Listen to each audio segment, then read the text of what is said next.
Greetings, one and all, and it's time for something a little bit different.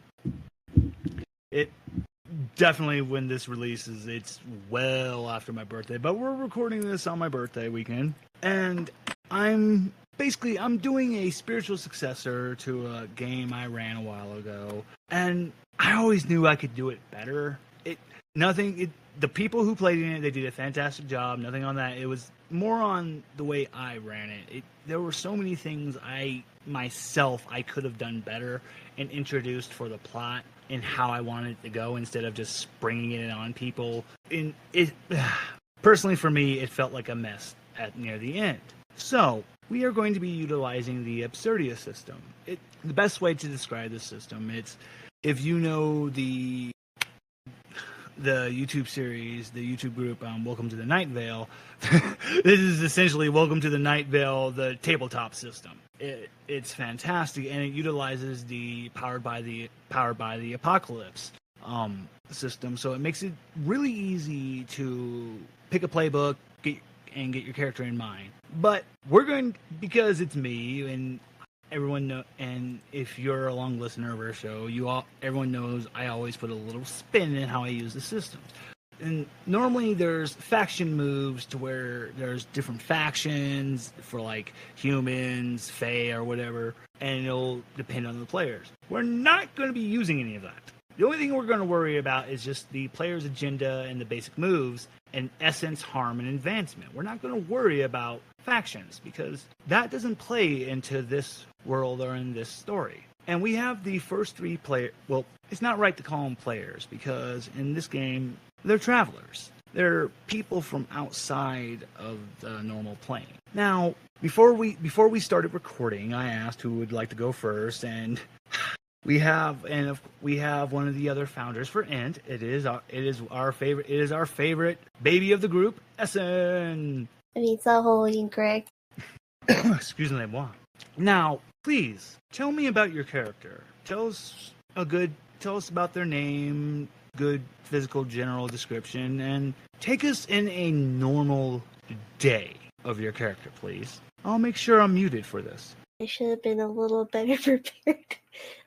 Just a moment. You know what? While you're getting ready, in the background, as Essen's getting ready to describe her character, there's the best year. It's a hearse from about looks like it's from 1945, but it is immaculate. Like whoever owns this hearse has been taking care of it. It does not look like it has aged at all, even though it is clearly a model from many years ago. But here's the thing. As we see this vehicle driving, it's as if it came out of nowhere. And sitting hunched over in the driver's seat, we see an individual. He's wearing what would best be described as a head butler's uniform. He looks like he'd be about 5'3", balding, has that typical like monk balding hair, but it's still very long and gray and shaggy. He's got a very long beak-like nose. It's just excessively long. A normal human would not have a nose like this. And he's just sitting in the hearse and he's driving. But the thing is, if one was to truly pay attention, he never turns. He never follows the road. Whenever there's like a bend in the road, he literally just fades out of reality. And then a few miles down the road, when it's back to just straight roads, the hearse appears again. And he is going to pick up the first of our travel. Now you can go, Essen. Okay. So my character's Seren Morgenstern. She's based off SCP-7090, which is the one with the galaxy in their brain. And she does her very best not to involve anything like that, because she has no idea what's happening. Okay. Now, as I was telling you outside of the chat, now this is for the listeners. In this world... Oh, thank you. I will make sure to get that updated right now. It's also 7090. Thank you. I thought I heard that wrong.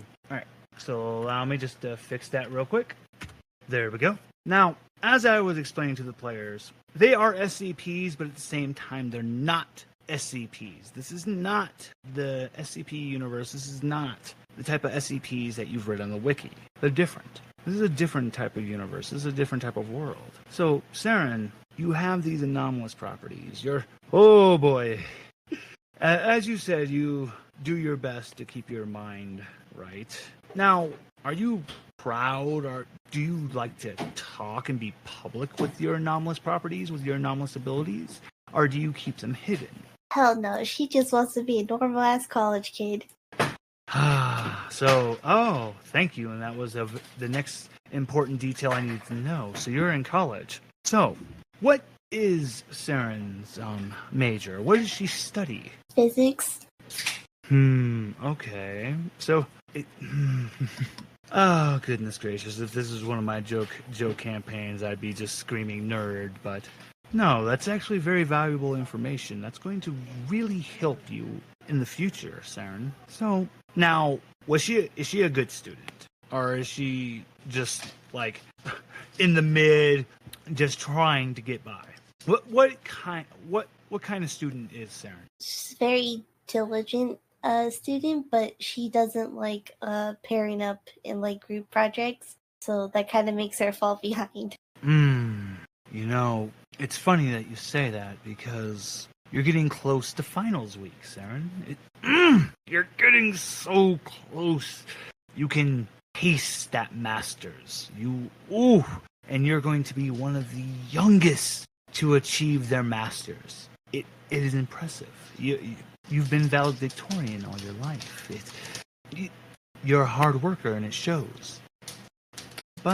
And as you said, but you do have an Achilles heel. It seems like you have some social anxiety. You don't do good in groups. And for this finals project, your literature teacher, you always knew he had a flair for the dramatics, and of course, he said this final was going to be on the works of Lewis Carroll, and he wanted everyone to be in groups working together. And what color is Seren's hair? It's black for now. Oh. Well, here's the thing that makes it even weird, makes you even more uncomfortable, because everyone in your group is like, hey, we should do like that Gothic style American McGee's Alice, and Seren, you'd be perfect. So they've been trying to get you to wear costumes and stuff. It's just been making you feel awkward. You want some time to yourself. Where would you go to just try to find some peace? She would definitely take like whatever outfit they planned. Like, I'm just gonna put it on. She does, but then she runs off. You're running, and you trip. Oh, this is gonna hurt. You're gonna land right on your face, and even if you catch yourself in your wrist, you could break your arm. Oh, this is gonna be bad. Oh!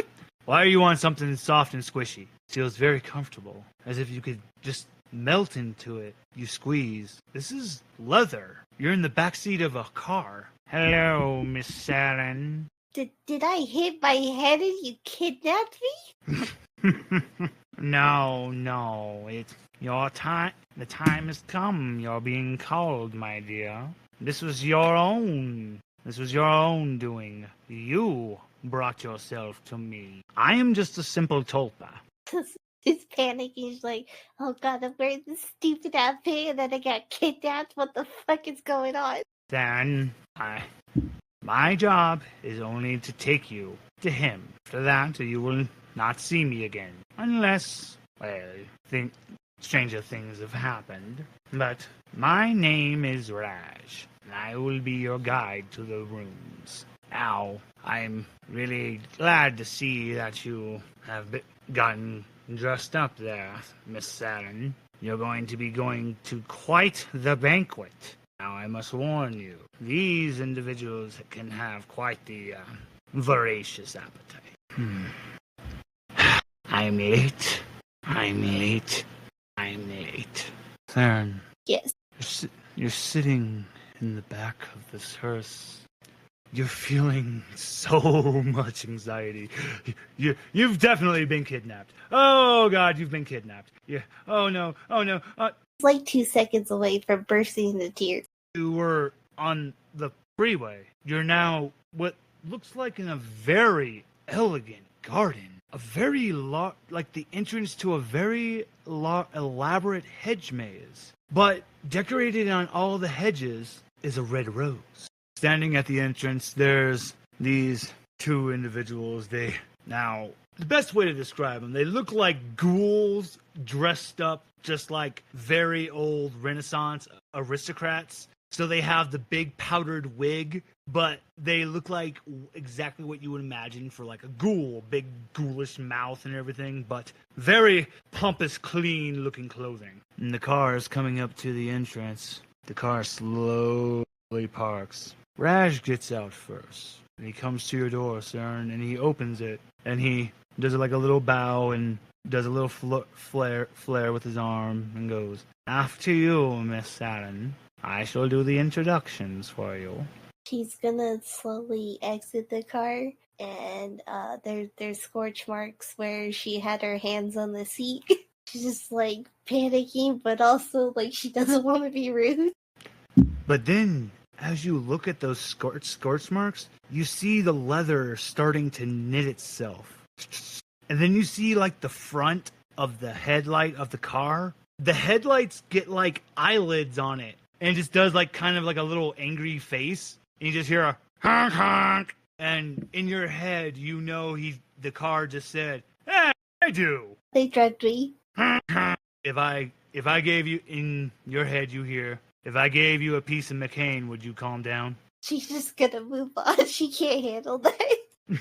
The car just, "Good luck." Walking, the sky is very beautiful and bright, but still a little off. Because in the blue, there's like a swirl of green and purple. And for a second, you felt like an eye had opened in the sky, looked at you, gave you a real good look, and then closed. And then you approached the entrance of this massive gargantuan hedge maze. The two guards are... Yes. Oh, yes. You've brought another guest to the room. Is this one going to be another one for supper? No. This one is not for your feast. This one is special. Please, take her to go meet the queen. She's a commoner. I assure you, she's still smarter than you. The guards are eyeing you. Okay. Let her pass. Well, with the last people that came through, we have quite a full feast prepared anyway. But I will warn you, the queen is a little quite upset as of late, so you might want to mind her temper. Yes. She looks like she's gonna have a stroke. One foot steps in. Your head, it hurts. You look at the guards, and God, does it make your head hurt to just look at them. Now, it's not because they're disgusting or anything like that. There's just something off now. Something's not right. And because of what you are, because of your properties, because of all of this, it hurts your head. You need to get away from it. You just go into the hedge, and as you're walking, you hear a little yip, a little bark, very cute little bark. Seren, do you look around? Do you look towards the little bark? She was working on like trying to clean up a scorching nosebleed, but yeah, that confuses her enough to where she's gonna try to figure it out. And you're looking, and as you're following it, you just start to hear like it starts to change into more like a whine, a cry. And then you see, mixed up in the thorns, looks to be about the size of a bulldog puppy. The fur is gray with black spots, It has a very big maw full of fangs, but this is a little puppy. So that it just little puppy fangs. And he just looks at you and it's just and the thorns are all wrapped up in its legs as every time it tries to move, the branches get tighter and digs into his little legs. She's gonna use her hands to like scorch the vines a little to break them up so it's easier to get out of. Slipping, wiggling, boop! As it pops out, it literally somersaults over itself, plops down on its little butt, looks up at you, gives you like a little sniff, walks around you in a circle, and then just starts to do like happy zoomies around you. And then it just like stands there next to you, waiting for what you're gonna do. She's like, you're very cute and I would pet you, but I do not want to hurt you because you're the nicest thing I've seen since I've gotten here. You hear it yip, mommy. Huh? And it happily like rubs up against your leg. And, like, what were you doing so far out here? It looks up at you, and clear as day it answers. I got washed. I don't know where my pack is anymore. I've been in this hedge for a very long time. Oh, okay, the drugs are still active. It just does like that quizzical pup dog head tilt at you. And as you're just looking at this dog, wolf, bear, cub thing, it was daytime and all of a sudden it's like, it's night? No, it's still day. It's just you're encompassed in a gargantuan shadow. Do you turn around to see what is casting this shadow, Seren? Yeah, I do.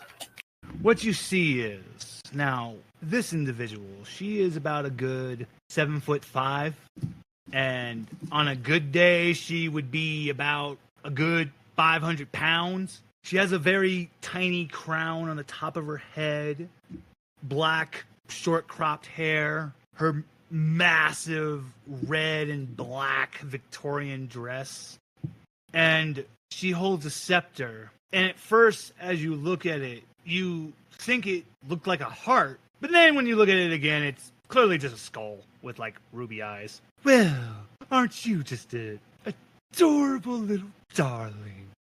What are you doing all the way over here by yourself? Drugged and kidnapped me. Will not do. That simply will not do.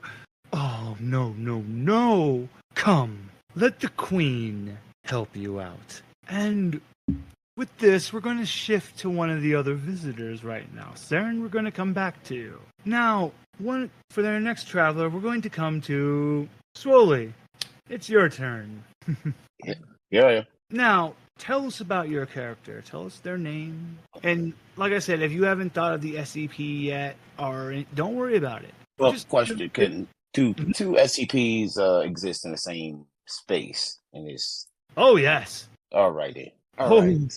Oh yes. All right. So my character is Dr. Maximillian Corvinus Craven, and he is, like I said, a neuroscientist. All and right. Based off of SCP-049, the Plague Doctor. Excellent. Now, tell us, how has your life been with your anomalous properties? Because as I said, it doesn't have to be that where you're walking around turning people into zombies and such. What is Craven's life? What is Dr. Maximilian's life? Well, he's obsessed with the past, and not only the past, at the thought of the afterlife. He notices various things as people die, and it's become an obsession. His life is basically finding out what a person's mind goes through at that last moment of death. And this, of course, has led his career to be in somewhat of a shambles, as he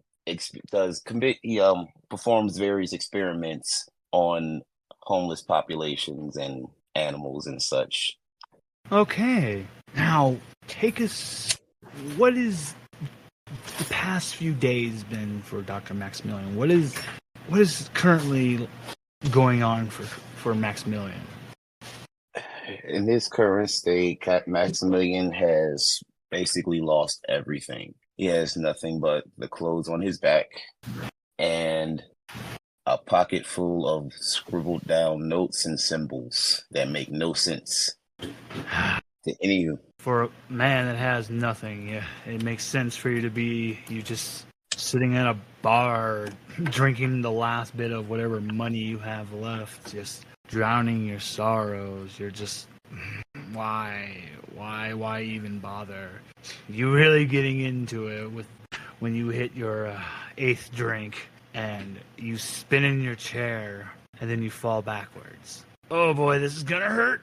Oh yeah, your head's gonna smash on the ground. Here it comes, and this is really comfortable. You could pass out with how you're just melting into this seat. You're just on a shitty wooden bar stool. This is clearly a leather seat. You're in a car. Hello, Dr. Maximillian. Okay. Usually I'm talking to Churro as I'm on his boat when I have my drunken visions. Yes, Mr. Maximilian, I can assure you, Churro is much more than just a drunken stupor. He is exactly like I, for I am a tulpa, just a simple tulpa, who is just your guide, just as Churro is a tulpa, who's been brought to existence by you.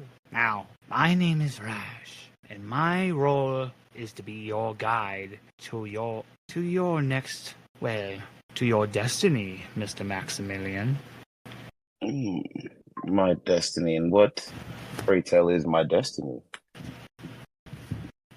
I can only take you to the entrance.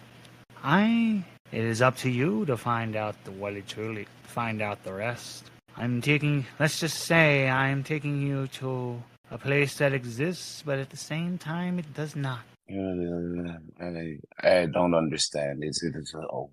What a world in between worlds. So this is what the river Styx, basically. That's what you're telling me. Oh, oh, you really flatter me, Mr. Maximilian, to think that I am the ferryman.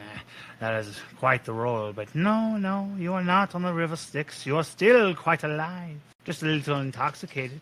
The individual that is waiting for you at your destination, he will do a much better job of explaining. And your luck, he's a doctor, just like you. Interesting. A doctor in what exactly? You know, I never did ask him that.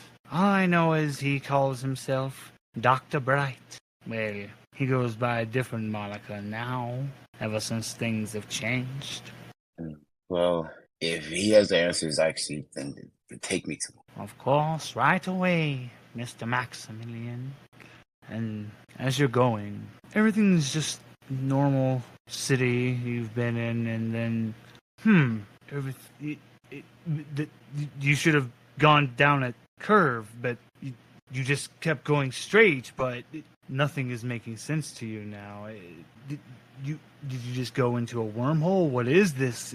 What is going on? Rash just looks in the mirror, gives you a nod, and keeps driving. And as you come through just this miasma, this spectacle of lights and colors, it looks like you're in a mall. A lot of closed stores. And sitting there, what looks like sitting at one of the benches, there's what looks like a gentleman. You can't really get a good look at his figure or anything because he's reading what looks like a newspaper. That is Dr. Bright. It's been an honor to meet you, Mr. Maximilian. If it comes our way in fate, I will potentially meet you again. Good luck. Farewell, Roz. So, when you exit the vehicle, you can see it's this immaculate hearse that clearly looks like it's from 1945. And you're clearly inside the mall, and when he takes off driving, it just fades away. Like, by the time it reaches where the tables and everything are, where Dr. Bright is sitting, it completely fades away. What do you do first? First, he's just stares stunned at what he just saw, and then begins to look around to see his surroundings better. This is clearly a mall, but Yeah. it's so many stores from, things you clearly have never seen. Look like something that would be like in vogue or be the next fad in maybe the next few years. And other stores are clearly holding merchandise from yesteryears before. So many different stores, but they're all empty and varying in age. But everything is immaculately clean, and you clearly smell food from where that gentleman, Dr. Bright, is sitting. It's coming because he's sitting in the food court area. What else would you like to do? Is there food in front of him? Do you start walking towards his direction? Yes, I do. You can clearly hear him eating. Well, as he gets closer, he just looks at the food, and because it's been days since he's last eaten, he basically and rudely sits down and begins to eat the food that Mr. Bright has in front of him. And as he's chewing, he looks up at Mr. Bright with a mouthful and holds his hand out. And that's when Mr. Bright closes the newspaper in front of him, and this is when you get a good look at him. And I'm kind of glad you said you have a mouthful of food, because I want to know what your reaction is, because sitting in front of you, this gentleman, coming out of his forehead are two what look like, instead of horns, they look like tree branches instead of like antlers that go off a bit. And he has 3 eyes. He has 6 eyes, 3 in a column row on the left, 3 in a column row on the right. His skin has become more like a blood red now. His hair is still just a nicely cut whitish gray. He still has his glasses, a very nice, clean, trimmed beard. And now the 2 arms that were holding the newspaper, there was another 4 underneath that were eating and then doing other various tasks. And yes, I'm glad you saw the meal I left for you, Dr. Maximillian. I am Scarlet Bright. Maximilian is sitting there with his mouth open as food falls out. He sits back in his seat and loudly says, I am drunk. I am drunk. I am drunk and passed out. This is a dream. I am drunk and passed out, and this is a dream. And start slapping himself to wake up. It hurts. You slap your face. You can feel the pain. And Bright looks at you and goes, No. I'm sorry, Mr. Maximillian. This is no dream. This is no drunken stupor. This is all too real. And as I said, my name is Scarlet Bright. And in another time, I was Dr. Bright, and I was the Scarlet King. I was held back in my dimension, never to know freedom. Always cursed to have brides and children of the Sachao. It was an endless game of wishing for freedom, but then I met this Bright, who truly despised SCPs, hated them, wished their destruction, and he found my universe and found me, and he let me have his body, and I finally have everything I ever wanted. Where you are, in some planes, on their little computers, they call it the back rooms. This is a infinitely spawning area of liminal spaces, and I welcome you, Dr. Maximillian. This is my foundation, and it appears you are to be one of my SCPs. SCP. Okay. Do I have a choice in the matter? Now, did I say this was a bad thing? No. You blink, he's right behind you. You blink, he's all the way at one of the stores. You blink, he's upside down on the ceiling. You blink, he's sitting back in front of you again. Oh, Maximillian, but you always wondered why you felt different. Your true potential never reached. Oh, this is your real home. And, there's so much potential for you here. All I see is empty stores. I'm a doctor. Maximillian, look again, but this time, look with your heart. Do you look with your heart? Yes. What is the most fondest memory you have? What would be a store, what would be an item that would be connected to this fondest, most beautiful memory of your life? It would be a time in which, for the first time, his mother took him out to a grand opening of a mega store, a mega mall. And the first thing he remembered was going to the food court and getting his very first burger that wasn't made from home. There's that stand. There's that smell. Oh, memories. And no, there's no way it can be. No, but it has to be. You only see her back, though. But is that Mom? You start to walk towards the stand. Michael? Yeah, go ahead. Do you approach the stand? Yeah, I approached the stand and Oh, okay. Before anything else, at every step you take, you get younger until you're the age you were. You're wearing the same clothes. You have the same haircut. Everything's the same.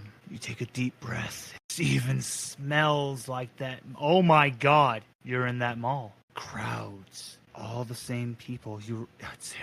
All the same things. You remember everything. Everything is the same. Only thing that's different is there's Scarlet Bright just looking. But go ahead and continue now. What do you keep proceeding forward, or is there anything else you would do? No, he would keep proceeding forward. All right. Go ahead. Oh no, you go ahead and finish. Because one thing about this memory is he doesn't actually remember his mom's face. Doesn't have pictures, doesn't have anything to remember his mom's face. So that's one thing to go off of. And just as she's getting ready to turn and you're getting ready to see that face, that's when we're finally going to switch to the third and final traveler with us now. That was perfect. We'll come back to you for the final part of this, but now it's time to go to our third traveler, Radar. Hello. Please tell us about your character, please. Okay, so I am playing Rob. Okay, so my character's name is Robert Shetford. He is adapted from SCP-014. SCP-014. All right. Now, what's an average day for Robert? Yeah, most of his days are spent in his, in his room, looking out the window down at the city below. He would like to go down and visit the city below, but unfortunately, he has mobility issues and cannot. Oh, tell us some more about that. What exactly is hampering Robert? Robert What isn't is keeping entirely. him? Robert sorry. isn't. Go ahead. Robert isn't entirely sure, but when he was asked about this once by a friend, he said something to the effect of he was cursed to live forever but turn into concrete as a result. Robert, every day you just see life going on for people. And here's the thing: you're not looking at them with contempt. You just wish you could go out there and introduce yourself to people, and have a life.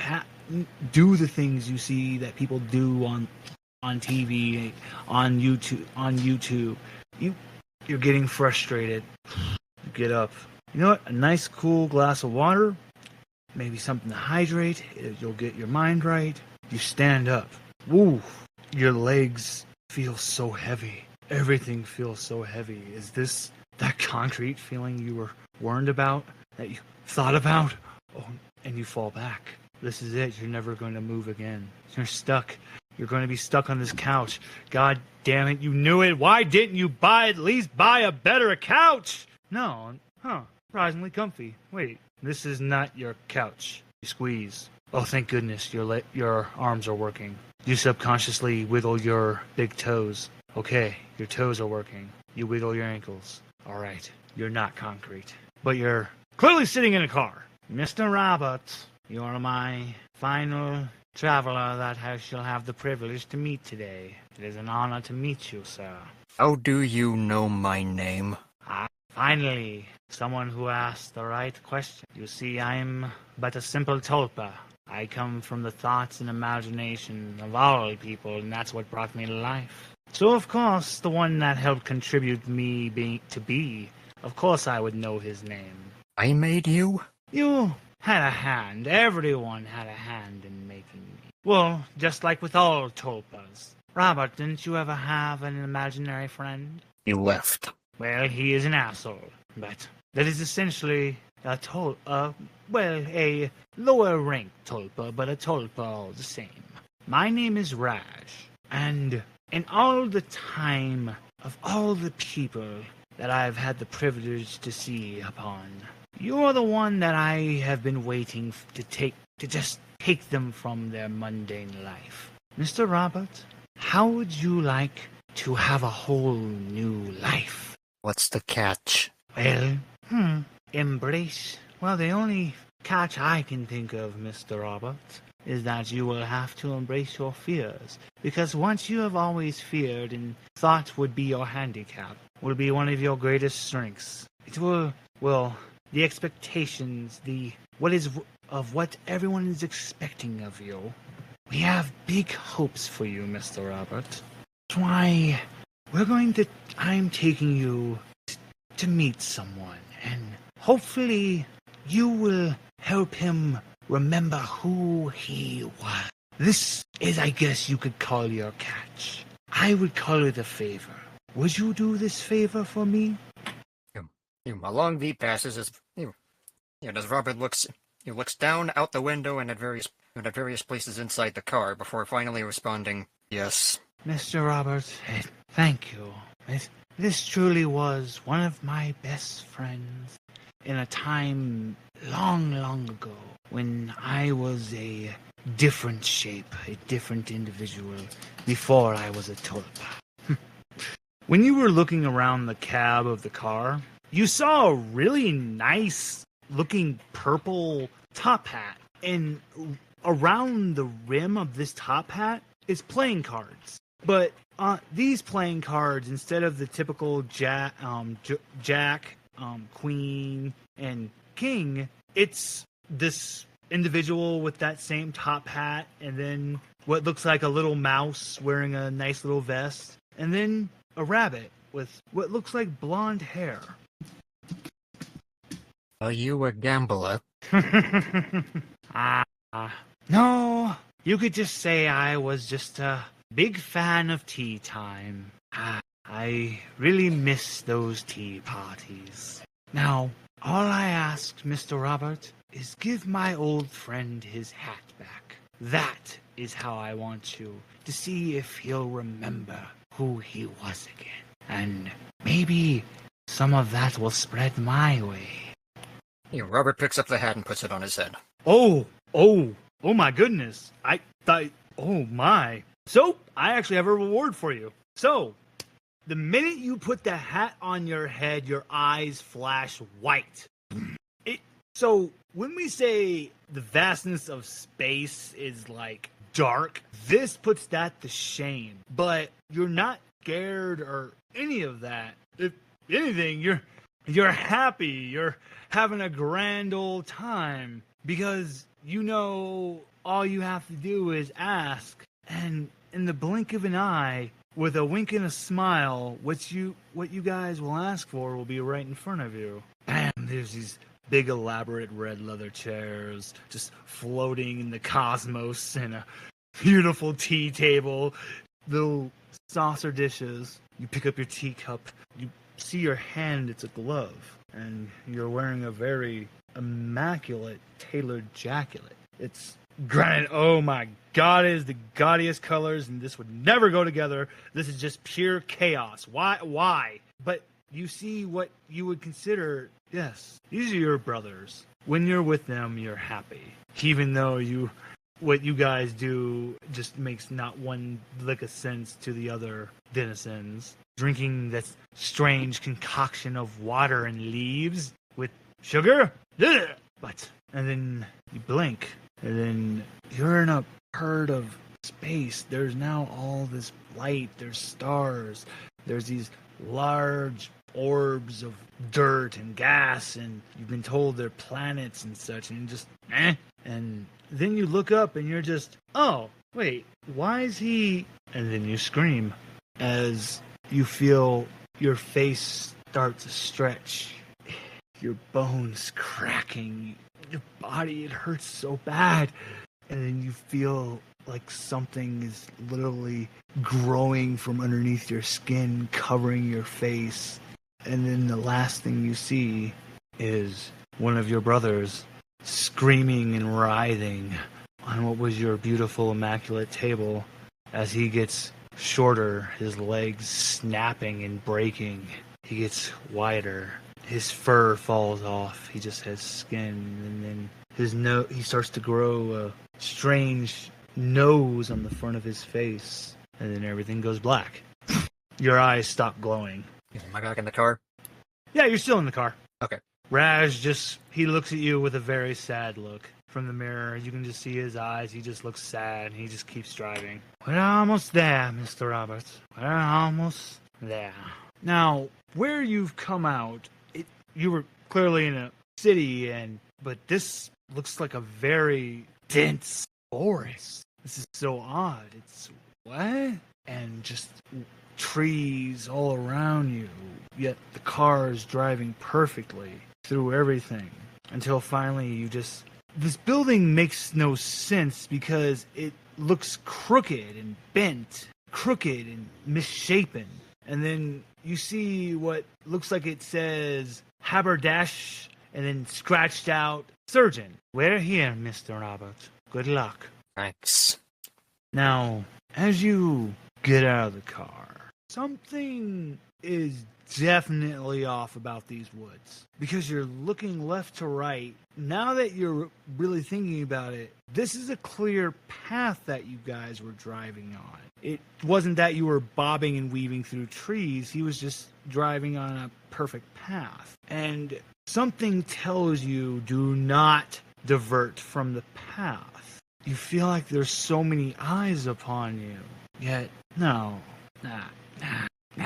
And then finally, you see a little, what looks like, that's clearly a little chipmunk, and he's wearing overalls, and he just comes walking out of the trees. Oh, well, hello there, friend. What's your name? Robert Chetford. Oh, Robert. The chipmunk, he looks at you, and at first, it looked like something was like a strange astral form was coming off of his body. It was going to come towards you, but then it got sucked back into the chipmunk. Oh, dang it. You're different. You're different. It won't work with you. Come with me, friend. What brings you here? Instead, the fellow who brought me here said he was a tulpa. He was driving a hearse. Wait. Oh, him. Yes. Oh. So I take it you're here to see the gentleman in that building, then? Yes. Oh, I like your hat. Thanks. It's not mine. Something... Now, I already know you're definitely different, and you're like us, because I couldn't make the switch with you. I'm gonna go have to talk to Oberon. Interesting. Well, Robert, good luck with the doctor, and if you come out in one piece, would you be willing to go a little farther down the path? I'm willing to take a few steps, but I do not make promises that I will go as far as you want me to. I like you, Robert. Welcome to 4000, by the way. And the chipmunk goes back into the woods, and he's gone. Do you go towards the crooked building? I mean, where else is there to go? Well, would you actually like to really look around once you approach the building more? Let's get up to the front door and then look around. Okay, excellent. So, this is weird because the building looks like how anything could be inside of it, like a business or anything, makes not one lick of sense because it looks like it's about a good 6 feet wide. And it's like, what?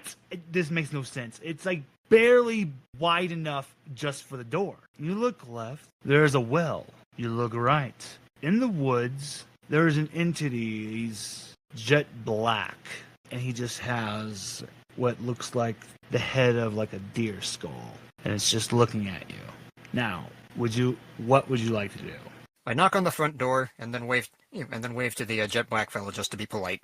The jet black figure does a little bow towards you and poofs away in a vapor. You don't know how you know this, but you feel you answered correctly in in your mannerisms in talking to this entity. You feel something good is going to come from that. And then when you knock on the door, come in. I'm just a little busy back here.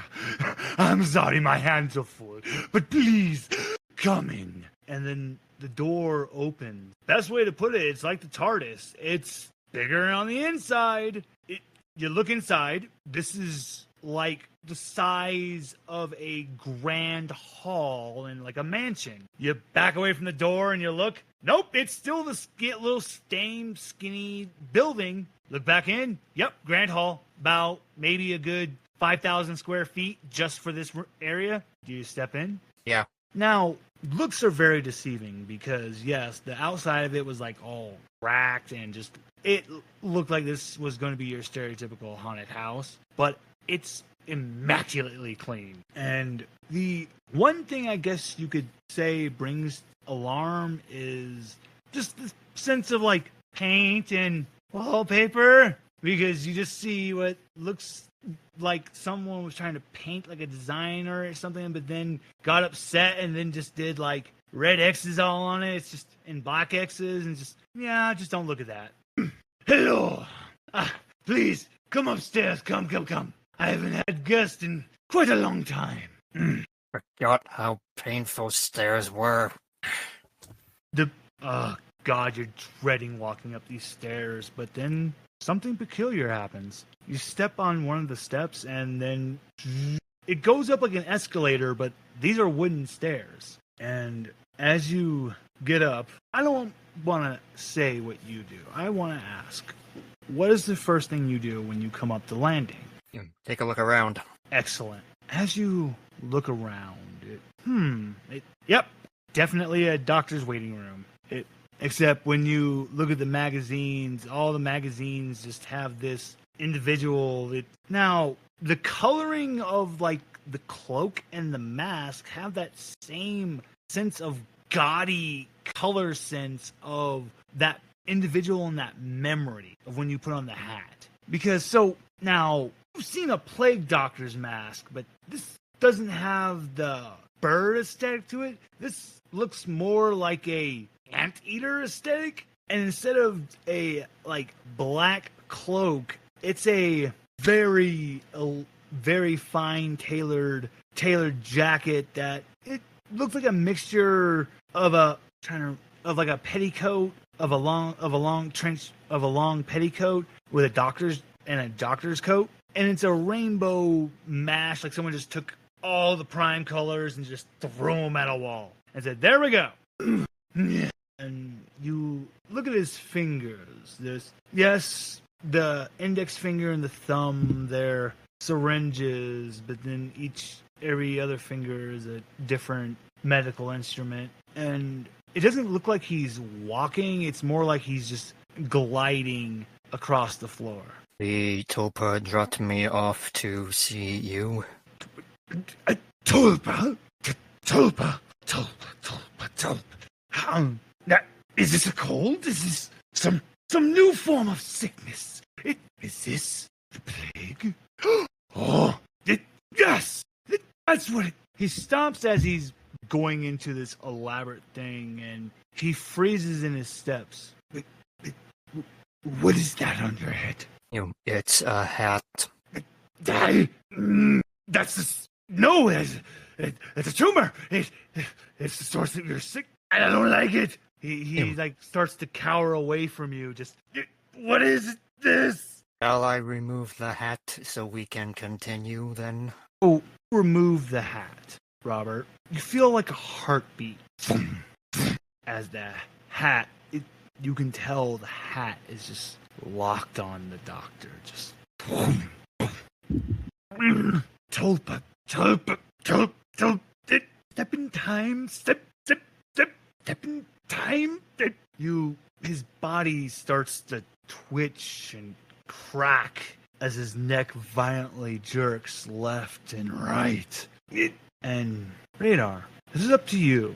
What do you do? Start to back away towards the staircase while keeping an eye on him. And he's not rushing towards you. You notice one of the hands, the instrument's literally being sucked back into the finger, growing what looks like that white glove you saw in your memory, fighting back, growing back into the doctor utensils. And he's just, is it tea time? Are you okay, sir? Tea, tea time! Now, as the doctor is losing himself, as I said, these are my versions of the SCP. This was supposed to be the Plague Doctor. Now, it's not zombies that start, filling the room. It's something much stranger. It's marionettes. It's chairs that have been given life. It's all these inanimate objects that can now speak and move. And they all just say in unison, tea time. Yep, I think that's my cue to get out of here. And as Robert goes to turn and run, we're going to, because we're now getting to the point of when we're going to leave off for this session, but I want to do one last scene for everyone. So we're going to go back to the top to Essen for Seren. Oh boy. All right. Now, Seren. Yes. You've been walking with this individual who calls himself the Queen. She's just, oh my. Now granted, with those big fangs in her mouth and the massive maw, you were expecting like a fiery temper and everything. Because you could have sworn when you first laid eyes on her face, you saw a look of intense rage. But no, just a big old happy smile. And she's just telling you about how, her beautiful red roses have really come into bloom until she stops and there's a white rose. The entire time they've been walking, she's been glancing at her behind her sunglasses. I forgot to mention that bit. So, please, sorry, you were doing what with the sunglasses?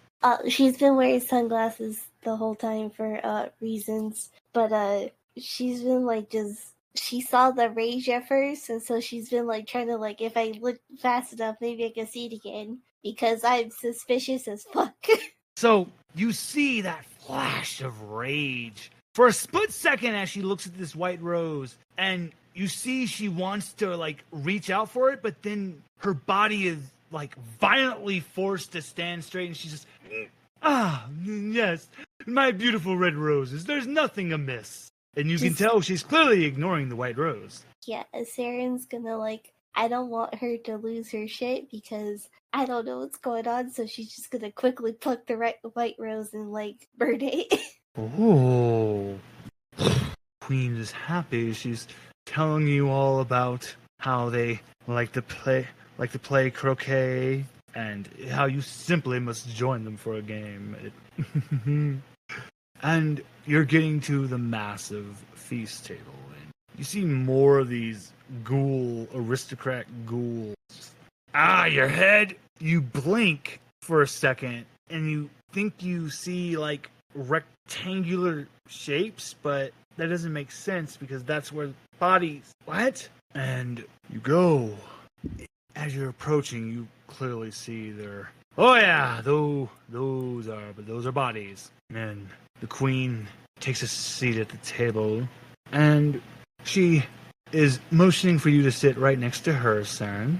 She is super panicking, but also she doesn't know where she's gonna go otherwise, so she's just gonna sit down and try not to look at the table. So, you notice the ghoul, so you're not looking at the table, but you clearly notice the Queen's not eating. Something very off. And she's just sitting looking, she's just telling you more about how she'll take you to the castle. And then she starts to tell you about how her sister, and then one of the ghouls looks up and goes, Majesty, I do believe you're mistaken. You don't have a sister. She freezes and then you start to see her face just start to turn blood red, and then goes back to normal. Oh, silly me. I am mistaken. Do you press it? She'll, I would like to know more about your sister. And one of the ghouls is just insisting. Look, I don't understand, but I'm telling you, the queen does not have a sister. And queen's just sitting there for a second. I will ask one last time, Seren. Do you press it one last time? Yeah, in fact, when he insists, she's gonna use centripetal force to launch a croquet ball at his head.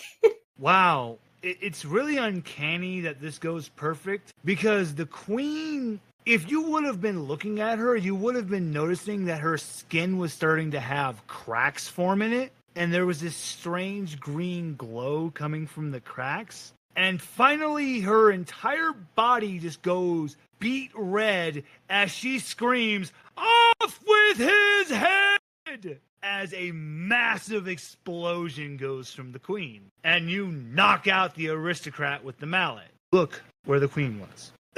Me. Asking, you still there? Oh, yeah, I said yes, I would. Okay, so as you look, when the smoke is clearing up, you don't see the massive towering frame. You do see like a big bulbous head. Like this head is just, ugh. And then like a very tiny little body. But her face is done with that typical French monarchy, white powder, just excessive red cheeks. And she like fans the smoke away. And she's holding a little scepter with a red heart on it. And she looks at you, Seren, and she does a curtsy. She's gonna clumsily do one back. My goodness. And she turns, and once again, her head just turns a massive, like, beet red, and she just belts out another scream of, "Off with their head!" And literally all those ghoul aristocrats sitting there, their heads pop off. Oh, joy. But there's no gore. It's just more of those same strange explosions. And then what passes out on the ground is you see individuals with bodies that are playing cards. Yes, the return of the drugs, clearly. She gives you a little tap on the head with the heart scepter. You're not under the influence. This is real. Thank you, Seren. Yeah, I think that with the onset, like, actual pure panic, she's gonna pass out. And that's when she's just... She points a finger in the direction of where you're passing out, and a very beautiful, big, giant rose bursts forth. And it has like a female anthropomorphic face on it. And she goes, "Oh, dear!" And she catches you in a couple of her petals. And Seren, that's where we'll leave off for your portion of this session. All right, Maximillian. Yep.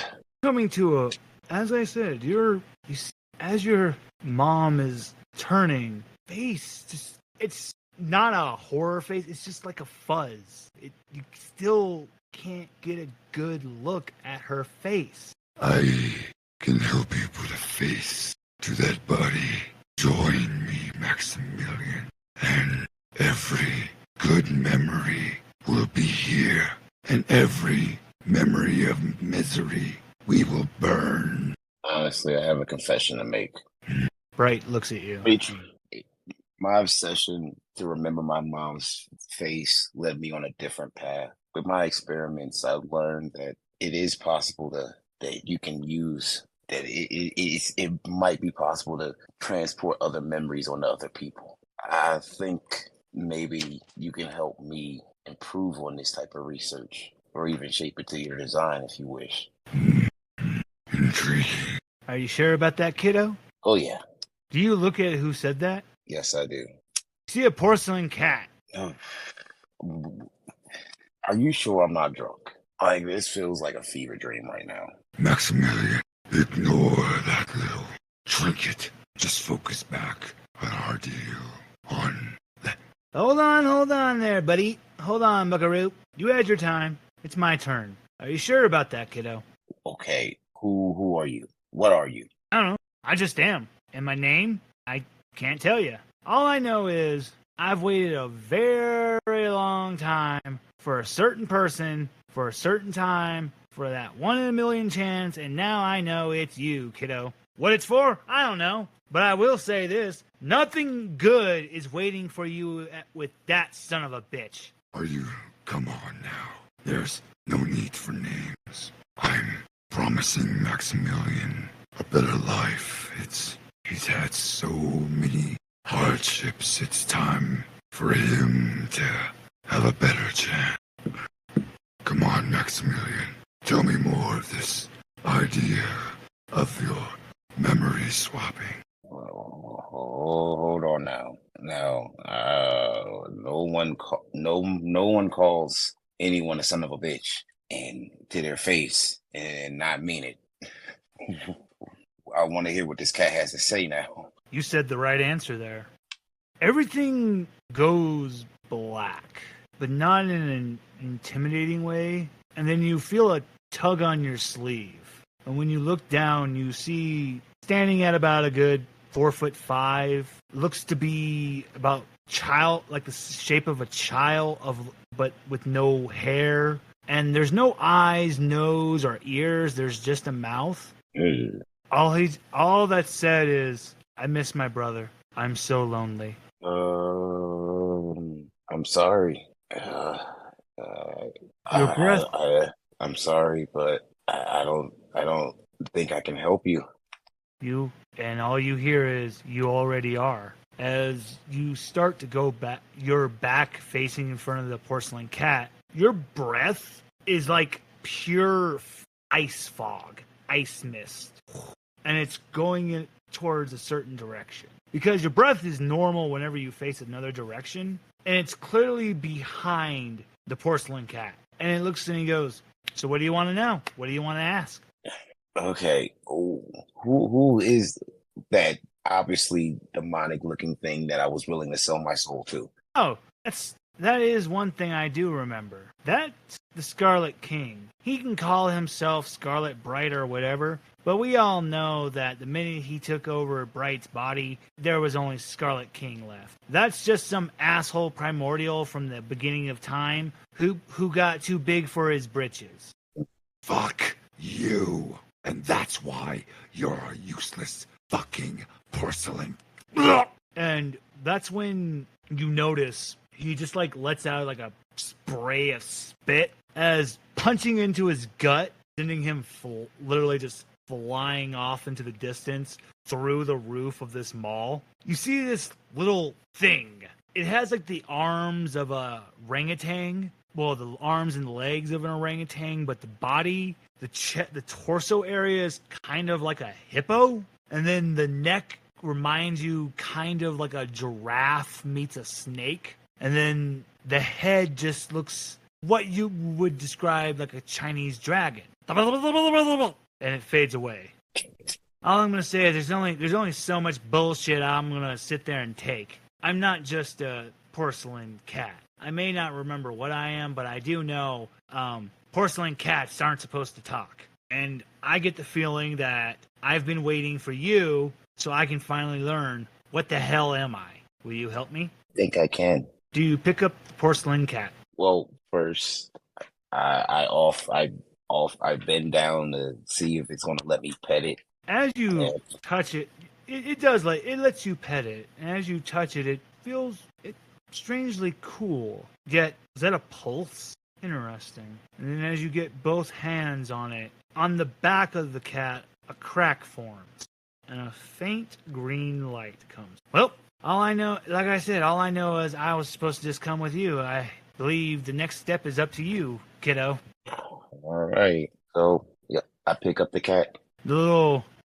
And as you do, you see that ice mist form as you talk in the direction you are facing the cat. But when you look in other directions, you don't have the ice mist. Do you follow in that direction? Well, seeing as this is basically an empty mall, everything's basically closed, and this draft could be good. It is a draft, so it's potentially a opening to get us out of the mall. So yes, I do. So as you're following in that direction, you notice the mall starts to shift, change, the walls, the doors. Huh.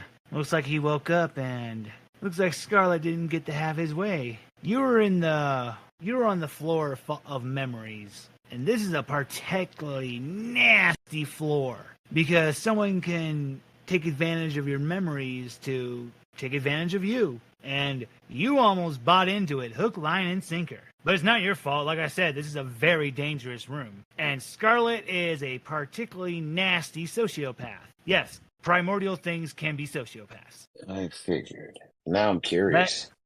About what, kiddo? About what memories he holds. He himself, if he possesses different beings and different people, does he just assimilate? Does he just become them and take everything? You know what? I'm sure we'll find out. Let's do this. And as you head in the direction of that icy mist, crawling along the ceiling, never noticed it's like an anthropomorphic crocodile Komodo dragon with its head is rotted like a skull. It drops down from the ceiling. It opens the communicator. Hey, Zero. Yeah, I'm trailing him now. He didn't notice me. Yeah, should I take him out? Hang back. Ew. Zero, I hate you. Ew. Okay, I'm gonna go after the other ones then, if you're gonna do that. All right, sis. Talk to you later. And the strange creature, its body takes on like a chameleon camouflage, perfectly blending just into the surroundings, even though it's not standing on the walls and it's gone. And now we'll finish up with our last individual running from a literal house of puppet doll horrors, screaming tea time. We come back to Robert. He's trying to run. As you're running, but it doesn't make, nothing in this house makes any sense anymore. It reminds you now of that painting, the house of, God, I'm trying to remember what that painting is called. Was that the House of Usher? No, not the House of Usher, but no, it's that painting with the stairs in just all directions. Because 1 minute you're going down that long staircase, but you could have sworn you're going down. Now you're going diagonal? MC Escher, thank you very much. It's the MC Escher painting. Nothing makes sense until finally. You don't come to the main entrance area. You come to what looks like a simple, nice little kitchen. There's nothing in here. And thankfully, the living furniture and dolls lost track of you. At this point, he takes a moment to. At this point, he takes a moment to catch his breath and has a seat on the floor up against the wall. And you're sitting there, getting your breath, just like, okay, the Tulpa said you're in for some excitement, but this is really not what you signed up for. I mean, come on now. You're just trying to get your mind right, and then finally, just like, you hear a little pitter and patter, and there's the hat. It comes into the kitchen, and yeah, there you are. I really had given up, but then you finally woke me up from my nap, and I dared to dream that tea time again. I'm sorry, who are you? All right, let me make sure I have the right name real quick. Well, my name was Dormouse, but I guess you can just call me Dor. It appears I'm probably the only one who still has his memories. I miss my little legs. You miss your little legs? I wasn't always a hat. Oh. Yes, for quite a while I was the cursed hat that when people put me on, I would take over their body like some kind of parasite. In other universes, I would take the shape of a mask. But in this universe, I'm a hat, so yeah. But in reality, I'm the shape I originally took, you humans would call a mouse. You mentioned something about reality? Yes. So this, well, I don't know if they really explained it, but this place exists, but at the same time it doesn't. gives us the ability to access multiple planes because, well, the multiverse. There's always a different universe. And it literally, whenever someone comes to a crossroad and they make a decision, bam, that makes a parallel universe of what happened when that person made that decision. Like what happened when in another universe my kind didn't exist. The only thing I can really say is that the minute you individuals, because I can feel the presence of two others, but the minute you individuals came, my memories came finally back fully. And I could control myself, well, as best as I could as a hat. Did this happen after you got on that doctor's head? Yes. Okay. So, the Dormouse he's really thinking. He's just, this isn't fair. I remember everything about myself very clearly, but the doctor, it's blocking most of my memory. The only thing I really remember is that he always mentioned tea. Oh, this might sound like a stupid question, but are you perchance friends with a tulpa? Wait. Cracks start to form on the hat. Oh, I shouldn't have asked that. No, so the cracks on the hat. That's me reacting character. So the cracks in the hat, green lights start to form through the cracks, and he's just, no, he's not a tulpa. That's my chair! The hat starts to float in the air. More cracks forming, swirling, and it explodes. Now, the real nice flow hat. Reflexes. Oh, actually, if you do that, you'll catch in your hand a little mouse wearing a cute little red vest from your memory. He looks very sleepy, very lazy. And then falling down on your head is the original hat. Boop. I'm really sleepy. And in your hand, all of a sudden now, is a tea kettle. And he slowly lowers down into it. And it still feels like it's filled with hot tea, yet Dormouse is fine. This is just insane. It doesn't make sense. And then you hear the doctor screaming, then you see a giant hand coming gripped around the corner of the door, and then you see the doctor's head peep around the corner, and it's so much larger now. And he just says, "Deep surgery time." Yep, I need to run. Again. Here, paint it for us. How does this look? So Robert stands up. He sees the doctor coming through the door. He starts to run in the opposite direction. Unfortunately, said mobility issues are making that a little bit difficult at the moment.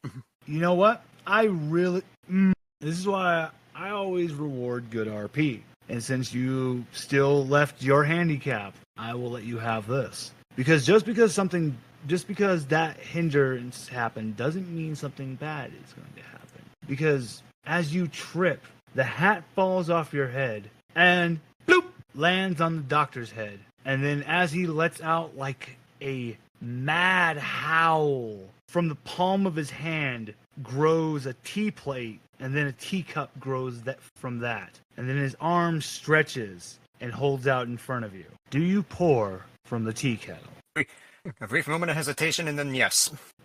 You pour. It's the perfect tea, the perfect temperature. It actually looks pretty good. He pulls back to him, takes a deep whiff, and with a quick sling of his hand, the cup is emptied. Trillions of cracks form in this giant body as literally just starts to spin in a tornado, just never disrupting you or Dormouse or anything. And the hat staying perfectly on his head. And then with a violent explosion that affects the entirety of the house. It still has the MC Escher effect, the same insanity, but now there's a burst of color. It's not as dreary. There's more cushy furniture. There's the table for tea. There's tea cakes. There's tea accessories everywhere. And then lowering down about a good 5'2", laying in literally midair with his chin resting against his fist. He, floating down at you, pulls his hat off his head and goes, "Hat is the name, and being mad is the game." You know, I figured that second part out a while ago. Yeah. And I think that is the perfect place to leave off for this first session of Into the Looking Glass. Our first 3 travelers are doing a fantastic job, and I'm very curious to see how this is going to go in future sessions. Because our first 3 travelers each has a companion now. Seren has a baby Bandersnatch. Robert has Dormouse and the Hatter. And Dr. Maximillian has the porcelain cat and its companion. So, dear listeners, if we've gotten your attention now with this, we will be trying to aim for weekly releases with this. And so please remember to give us a rating on your podcast platform of choice. It really helps us with the algorithm, guys. Thank you. And you all know, until the next one, goodbye.